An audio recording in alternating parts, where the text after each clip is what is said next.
नमस्कार, सुप्रभात. ब्रेक नंतर आपणा सर्वांचं स्वागत. यानंतर बुलेटिनमध्ये घेऊयात महाराष्ट्रातल्या गावखेड्यातल्या बातम्यांचा आढावा. माझं गाव माझा जिल्हामधून. गोंदिया जिल्हा मध्यवर्ती सहकारी बँकेच्या अध्यक्षपदी पुन्हा माजी आमदार राजेंद्र जैन यांची निवड. गोंदिया जिल्हा बँकेच्या एकूण 20 संचालक पदांसाठी 29 जूनला निवडणूक झाली होती. सोयगाव तालुका खरेदी विक्री संघाच्या चेअरमनपदी ठाकरेंच्या सेनेचे जिल्हाध्यक्ष राजेंद्र राठोड यांची निवड, तर व्हाईस चेअरमनपदी शिंदेंच्या शिवसेनेचे रंगनाथ रामदास वराडे यांची निवड. विजयानंतर एकच जल्लोष. राष्ट्रवादी शरद पवार पक्षाच्या प्रदेशाध्यक्षपदी शशिकांत शिंदेंची निवड. साताऱ्यातील वाई आणि सावली तालुक्यातील कार्यकर्त्यांकडून शिंदेंचं जल्लोषात स्वागत.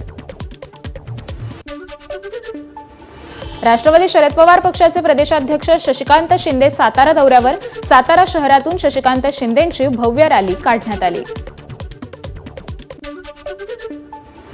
कोल्हापूरचे पालकमंत्री प्रकाश आंबेडकर यांनी घेतली छत्रपती शाहू महाराजांची भेट. सदिच्छा भेट असल्याची माहिती. अधिवेशन संपल्यानंतर दुसऱ्याच दिवशी मंत्री संजय शिरसाट शनिचरणी लीन. आपल्यावर आलेल्या संकटांची मालिका कमी व्हावी, तसंच काही चुकल्यास देवाला शरण गेलं पाहिजे, शिरसाटांची प्रतिक्रिया. जळगावच्या शासकीय वैद्यकीय रुग्णालयातील परिचारिका संवर्गातील कर्मचारी बेमुदत संपावर. प्रलंबित मागण्यांबाबत सकारात्मक निर्णय न झाल्यानं कर्मचाऱ्यांचा आक्रमक पवित्रा. महाराष्ट्र रस्ते विकास महामंडळाच्या माध्यमातून कोकणातील 5 जिल्ह्यातील 593 गावात विशेष नियोजन प्राधिकरण कोकण गिळंकृत करण्याचा डाव असल्याचा विनायक राऊतांचा आरोप. गोंदियातील आमगाव, गोरेगाव, सडक अर्जुनी, तिरोडा या 4 तालुक्यांचा नक्षलग्रस्त भागामध्ये समावेश करा. गोंदिया जिल्हा राष्ट्रवादी शरद पवार पक्षाचं आमगाव तहसीलदारांमार्फत मुख्यमंत्र्यांना निवेदन. कोल्हापुरातील शक्तीपीठ महामार्गाच्या समर्थनार्थ शेतकऱ्यांचा मोर्चा. जमीन देण्यास तयार, मात्र योग्य मोबदला मिळावा, शेतकऱ्यांची मागणी.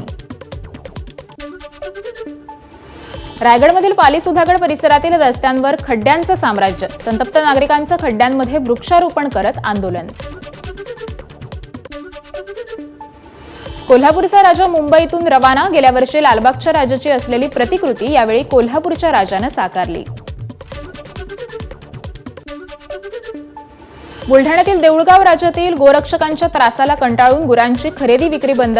जमियत उल कुरेशी कमिटीचा निर्णय. गुरांची खरेदी विक्री बंद असल्यानं शेतकऱ्यांसह व्यापारी संकटात.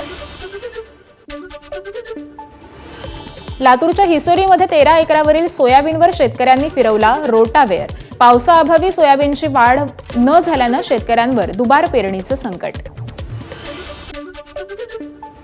नागपूरमधून सीमेवर तैनात असलेल्या सैनिकांना रक्षाबंधनानिमित्त 3 लाख राख्या पाठवण्यात येणार. प्रहार समाज जागृती संस्था आणि विदर्भातील विविध सामाजिक संस्थांच्या माध्यमातून या राख्या पाठवण्यात येणार आहेत.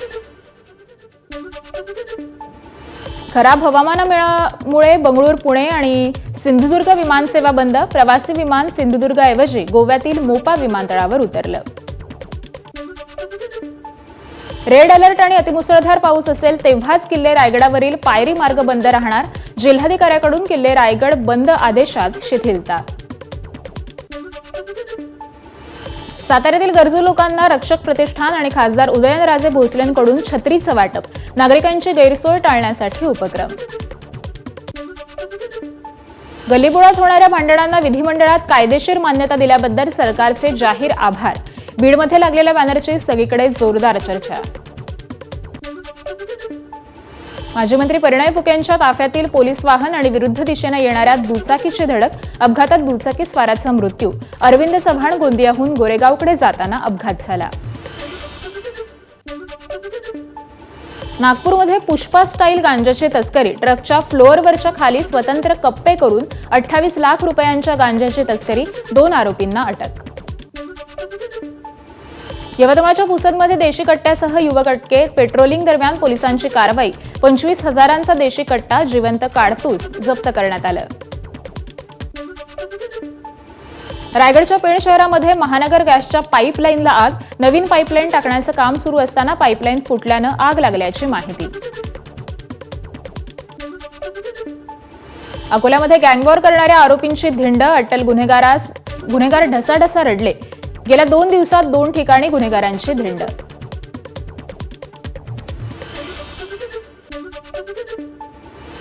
नाशिकच्या मालेगावातील जन्म प्रमाणपत्र घोटाळा प्रकरणी नायब तहसीलदार आणि त्यांच्या पत्नीच्या पोलीस कोठडीत आणखी वाढ करण्यात आली. नांदेडमध्ये शासकीय नोकरीसाठी बापानं पोटच्या मुलीला विकल्याचा प्रकार, आईच्या तक्रारीवरून गुन्हा दाखल. नाशिकच्या चांदवड बाजारात महिलेच्या गळ्यातून सोन्याची पोत चोरणाऱ्या दोघांना अटक. चोरलेला मुद्देमाल देखील पोलिसांकडून जप्त. बीडच्या अंबेजोगाई तालुक्यातील देवळा गावात किरकोळ कारणावरून तरुणाला 2 दिवस डांबून ठेवत बेदम मारहाण. घटनेत तरुण गंभीर जखमी, 2 आरोपींना अटक. पंढरपूरमध्ये जातेगाव रस्त्यावर वारकऱ्यांच्या पिकअपला अपघात, 8 ते 10 जण जखमी झाल्याची माहिती. भंडाऱ्यात वैनगंगा नदीच्या कारधा येथील पुलावरून दुचाकीसह 2 वैनगंगा नदीत कोसळले. दुचाकीस्वाराचं नियंत्रण सुटल्यानं अपघात. दोरखंडाच्या माध्यमातून दोघांनाही नदीच्या पात्राबाहेर काढण्यात यश आलंय. पालघरच्या सारणी उर्से रोडवर इको कार पलटली. या अपघातात एका तरुणीचा मृत्यू तर 8 जण जखमी. चालकाचं नियंत्रण सुटल्यानं अपघात झाल्याची माहिती. सांगलीच्या पोलिसमधील भिलवडी गावात डंपर अंगावर गेल्यानं 7 वर्षीय चिमुकलीचा मृत्यू. अपघातानंतर डंपर चालक फरार.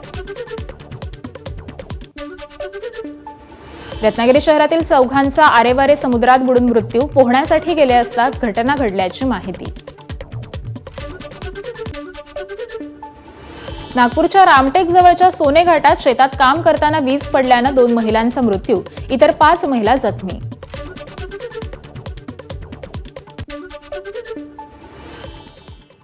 तर वेगवान घडामोडींचा आढावा पूर्ण झालाय. यानंतर पाहूयात काही बातम्या सविस्तरपणे. नक्षलवाद्यांच्या जाळ्यात ओढली गेलेली ती आणि तिच्या प्रेमजालात अडकलेला तो, ही कहाणी आहे खतरनाक महिला नक्षलवादी अशी ओळख असलेल्या तारक्काची आणि तिचा नवरा भूपतीची. सरकारसमोर आत्मसमर्पण केल्यानंतर आता तिनं नवऱ्यालाही शस्त्र खाली ठेवून मुख्य प्रवाहात येण्याची साद घातलीय. पाहूयात हा स्पेशल रिपोर्ट.